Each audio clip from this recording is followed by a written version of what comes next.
السلام علیکم ورحمۃ اللہ وبرکاتہ۔ دوستو، میں ہوں امان اللہ خان، آپ کے پروگرام عکس کے ساتھ۔ آپ خیریت سے ہوں گے؟ عید گزر گئی، عیدیں بھی آتی ہیں، شبراتیں بھی آتی ہیں، گزر جاتی ہیں، لیکن بچھڑ جانے والے اور ہم سے جدا ہونے والے کبھی واپس نہیں آتے۔ اللہ پاک ان کے لیے بھی آسانیاں کرے۔ یہ خوشی کے تہوار جو ہیں، یہ آپ کے ماحول اور آپ کے اندرونی معاملات جو ہوتے ہیں اس کے ساتھ ان کا گہرا تعلق ہے۔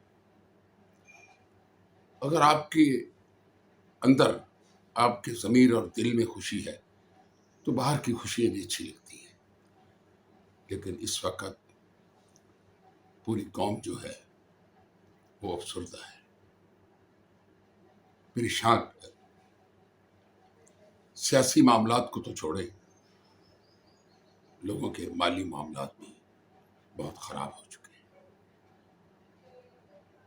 ملک میں کوئی کاروبار نہیں ہے، نوجوانوں کے لیے کوئی نوکری نہیں ہے، اور دن بدن معاشی بدحالی پھیلتی جا رہی ہے۔ لیکن ہمارے ملک کے ان سیاستدانوں کو، میں کسی ایک جماعت کا نام نہیں لے رہا، میں تمام سیاسی جماعتوں کو کہہ رہا ہوں کہ انہیں کوئی پریشانی نہیں۔ ان کے چندے بھی اکٹھے ہو رہے ہیں، باہر سے بھی آتے ہیں، مخیر حضرات بھی دیتے ہیں، اور کچھ جو ہے وہ جگہ ٹیکس لے کے بھی اپنی پارٹی کے معاملات کو چلا رہے ہیں، لیکن اس قوم اور ملک کے بارے میں کوئی سوچنے کے لیے تیار نہیں ہے۔ آپ کسی سیاسی پارٹی کی قیادت کو لے لیں، وہ ایک دوسرے کے خلاف ہتھیار اٹھا کے کھڑی ہے، اور ایوان میں ہتھیار تو نہیں جا سکتے، لیکن ان کی زبان، ان کی خصلات ہتھیاروں سے کم نہیں ہے۔ آگ اگل رہی ہے وہاں پر۔ کیوں اگل رہی ہے؟ آج 6 ماہ گزرنے کے باوجود یہ مسئلہ حل نہیں ہو سکا کہ یہ ایوان جائز ہیں یا ناجائز ہیں۔ پی ٹی آئی کی طرف سے ان انتخابات کو تسلیم نہیں کیا گیا، مولانا فضل الرحمان کی طرف سے ان انتخابات کو تسلیم نہیں کیا گیا، جماعت اسلامی ان انتخابات کو تسلیم نہیں کرتی۔ یہ سب ٹھیک ہے، ہونا چاہیے، اپنی رائے ہے نا ان کی، ہم تسلیم نہیں کرتے، لیکن اس کا کوئی حل ہے؟ حل ہے۔ اگر یہ تمام لوگ اکٹھے بیٹھ جائیں اور ایوان میں بیٹھ جائیں، نہ ان کو عدالتوں میں جانے کی ضرورت ہے اور نہ کہیں ان کو جرگے بلانے کی ضرورت ہے۔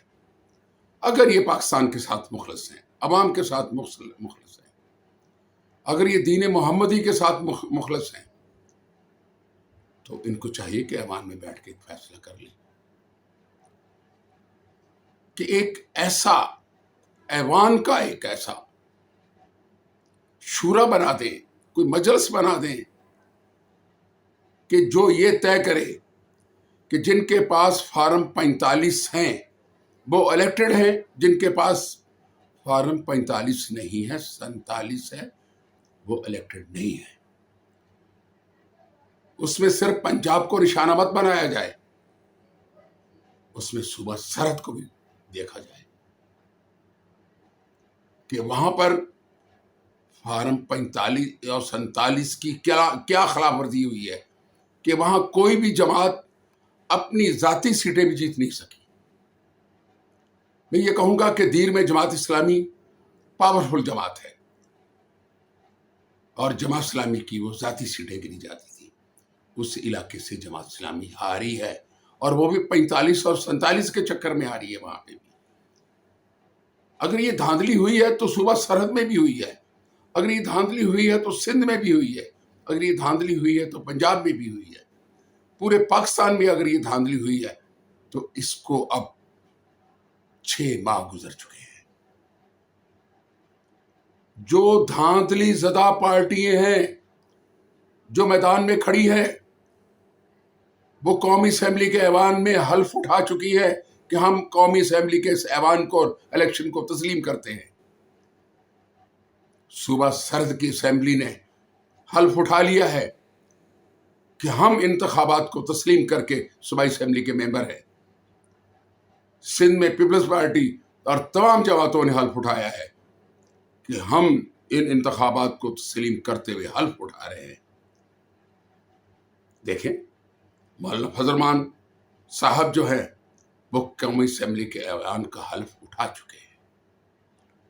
ہوتا تو یہ کہ جو لوگ ان الیکشن کو نہیں مانتے، تسلیم نہیں کر رہے، ان کو چاہیے یہ تھا کہ وہ ایوان کا حلف مت اٹھائیں،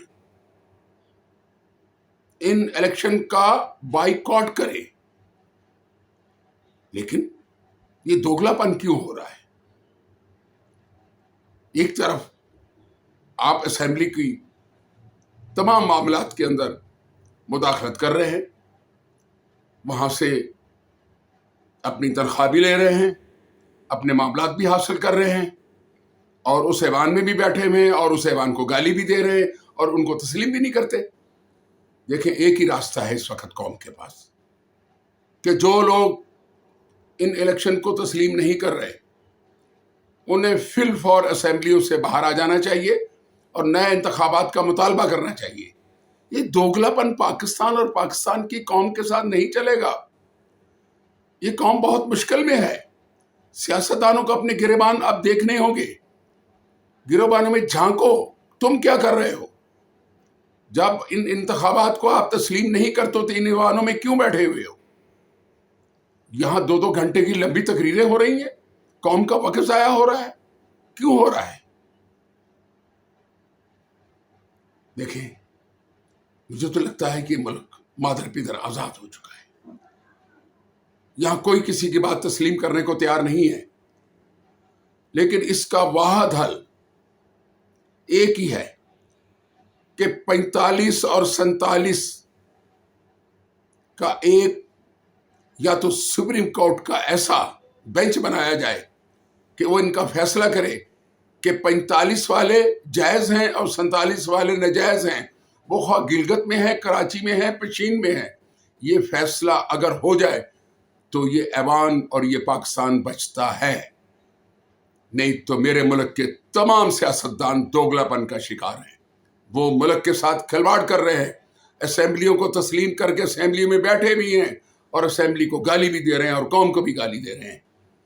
یہ حل نہیں ہے، یہ مرافقت چھوڑنی پڑے گی۔ یہ آپ اپنے ساتھ مرافقت کر رہے ہیں، نہیں، یہ پاکستان اور پاکستانی قوم کے ساتھ مرافقت ہو رہی ہے۔ لیکن یہ قوم اگر کھڑی ہو گئی تو سیاستدانوں کے لیے پاکستان میں کوئی جگہ نہیں ہوگی۔ وہ اپنے ساتھ انصاف کر لیں، ایوان میں بیٹھ کے انصاف کر لیں، اتنا ہی کافی ہوگا۔